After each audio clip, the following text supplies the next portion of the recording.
नमस्कार दोस्तों, आज हम आपको बताएंगे जब महाभारत के युद्ध भूमि में कर्ण ने श्री कृष्ण से पूछा था कि हे कृष्ण, मेरा इस सब में क्या दोष है। तो जानिए क्या थे कृष्ण के जवाब। कर्ण ने श्री कृष्ण से पूछा, मेरा जन्म होते ही मेरी माँ ने मुझे त्याग दिया, क्या अवैध संतान होना मेरा दोष था। परशुराम जी ने मुझे विद्या तो सिखाई, परंतु साथ में श्राप दे दिया कि जिस वक्त मुझे उस विद्या की सर्वाधिक आवश्यकता होगी, मुझे उसका विस्मरण हो जाएगा, क्योंकि उनके अनुसार मैं क्षत्रिय नहीं था। केवल संयोगवश एक गाय को मेरा वाण लग गया और उसके स्वामी ने मुझे श्राप दिया, जबकि मेरा कोई उसमें दोष नहीं था। द्रौपदी स्वयंवर में मेरा अपमान किया गया।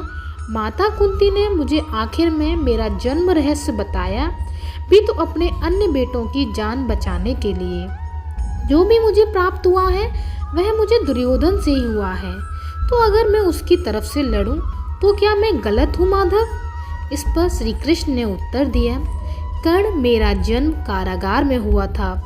जन्म से पहले ही मृत्यु मेरी प्रतीक्षा में घात लगाए हुए थी। जिस रात मेरा जन्म हुआ उसी रात माता पिता से दूर कर दिया गया। तुम्हारा बचपन खड़ग रथ घोड़े धनुष और वाण के बीच उनकी ध्वनि सुनते बीता। मुझे ग्वाले की गौशाला मिली, गोबर मिला और खड़ा होकर चल भी नहीं पाया उसके पहले ही कई प्राणघातक हमले झेलने पड़े। कोई सेना नहीं, कोई शिक्षा नहीं, लोगों के ताने ही मिलने की उनकी समस्याओं का कारण मैं हूँ। तुम्हारे गुरु जब तुम्हारे शौर्य की तारीफ कर रहे थे, मुझे उस उम्र में कोई शिक्षा भी नहीं मिली थी। जब मैं 16 वर्ष का हुआ तब कहीं जाकर ऋषि संदीपन के गुरुकुल पहुंचा।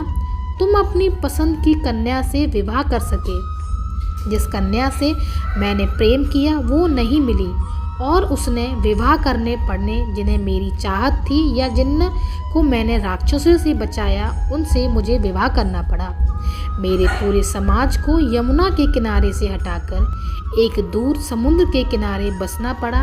उन्हें जरासंध से बचाने के लिए रण से पलायन करने के कारण मुझे भीरू भी कहा गया और कुछ मुझे रणछोर भी कहते हैं। अगर दुर्योधन युद्ध में जीतता है तो तुम्हें बहुत श्रेय मिलेगा। धर्मराज अगर जीतता है तो मुझे क्या मिलेगा। मुझे केवल युद्ध और युद्ध से निर्माण हुई समस्याओं के लिए दोष ही दिया जाएगा।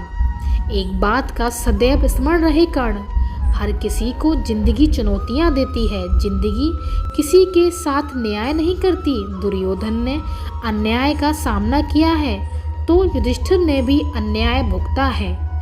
लेकिन सत्य क्या है, धर्म क्या है, क्या यह तुम जानते हो? कोई बात नहीं, अगर कितना ही अपमान हो, जो हमारा अधिकार है वो हमें ना मिल पाए। महत्व इस बात का है कि तुम उस समय उस संकट का सामना कैसे करते हो। रोना धोना बंद करो कर्ण। जिंदगी न्याय नहीं करती, इसका मतलब यह नहीं होता कि तुम्हें अधर्म के पथ पर चलने की अनुमति दी जाए। कर्ण ने यह सब सुना तो वह नतमस्तक हो गए। ये थे श्री कृष्ण के जवाब जो कर्ण ने श्री कृष्ण से पूछे थे। तो दोस्तों, कैसी लगी आपको आज की हमारी ये कहानी, कृपया कर हमें कमेंट बॉक्स में लिखकर बताएं और हमारे चैनल को ज़्यादा से ज़्यादा लाइक कीजिए, शेयर कीजिए और सब्सक्राइब कीजिए। धन्यवाद।